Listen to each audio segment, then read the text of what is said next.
or one of the reasons we flew here to Miami was to speak at a private mastermind event to speak to business owners doing between 1 and 20 million. And I just want to break down the lessons that I think you will learn a ton from it. So I'm telling, are they going to watch the event? Yes, they are. Okay. Only a little bit of it. All right, so I'm hopping on stage at the Lunetti. I'm hopping on stage at the Lunetti event here in Miami. I'm speaking to this private mastermind to business owners doing between 1 and 20 million. And just because you're not here, I wanted to make sure you could take 4 takeaways home with you that you can apply to yourself. The first, why opportunities don't reward ideas. Let's stop real quick. We're feet down in Miami. I'm about to speak at the Lunetti event, the mastermind for $1 to $20 million entrepreneurs and founders. I want to break down some of the lessons I think you can learn and apply to yourself out of this. Everything you're about to learn really comes down to these 4 things. The first, why opportunities don't reward ideas. They reward execution. No one gives a fuck if you have 500 good ideas if you don't execute properly. The second, why if you don't know exactly who you're building for, nothing works. You need to have an avatar for your business. For Bloom, let's just say it was a girl named Jane. She shops at Target on Saturday. She goes to church on Sunday, and she loves to go to Starbucks every morning on her way to work. Explain that avatar. Where does she live? What does she look like? What are her habits? The third, how your environment determines your ceiling and why most people never change it. Your environment is everything. You know me, all I tell people is get the fuck out of your hometown and everything that comes with that. And the last, why the goal isn't success. It's who you become in the process. Listen guys, there's a million ways to make $1 million, and I know everyone watching this video is going to make $1 million, but you do not need to turn into a giant asshole in the process. Enjoy this life, enjoy it with your people, enjoy it with your team. Home is where your family is.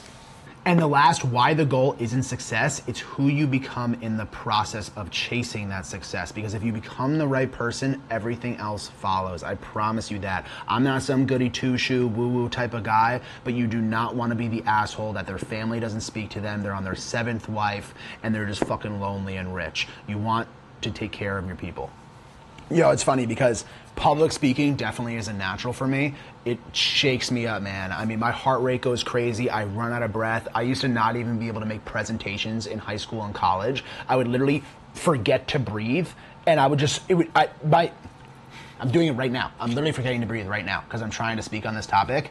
And I remember I would give presentations and get so fucking caught up in trying to say my words and breathing that it would look like I was crying. And teachers would be like, damn, Greg's super passionate about this presentation right now. And I'd just be like, nah, man, I'm just like literally forgetting to breathe right now. But anyway, we crushed it. It was a properly big room of people. I feel like I could check it off my bucket list that I was able to get up there and say everything I wanted to say. I feel like I provided some value. I dropped some lessons that I wish I knew when I was an earlier entrepreneur.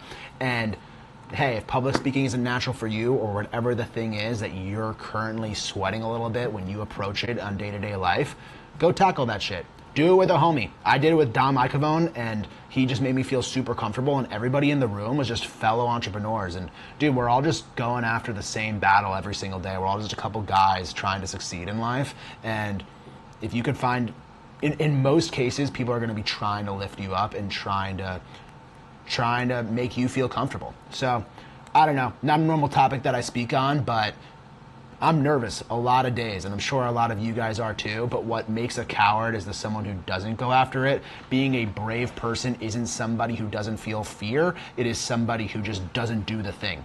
All right, so we just crushed the Lunetti event where we're talking to entrepreneurs and founders doing 1 to 20 million in their businesses.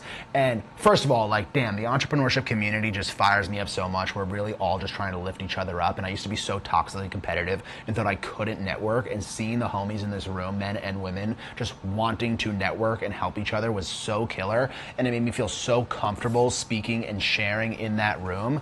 I would say if there's anything that you feel like in your life is making you where you just kind of feel like a coward in a certain category of your life. For me, it's public speaking. In this case, it was a large arena of room, but honestly, I feel the same way even just talking to my team. Like, it's 100 people sometimes, and I'm speaking to them, and I get fucking nervous, and I don't like that. But what makes a coward is not somebody who feels fear. It is somebody who what makes a brave man is not somebody who feels fear or somebody who doesn't feel fear. A brave man is somebody who feels fear but does it anyway. And so you are only a coward if you feel fear and don't do it because of the fear. And if there's any category of your life where you're like, damn, I'm being a little bit of a coward here, you have to go after that thing. And it doesn't mean you're not going to be successful in business or entrepreneurship or whatever you're watching this video for, but it does mean that you're not going to be 70-year-old on your rocking chair knowing that you conquered all of your fucking fears.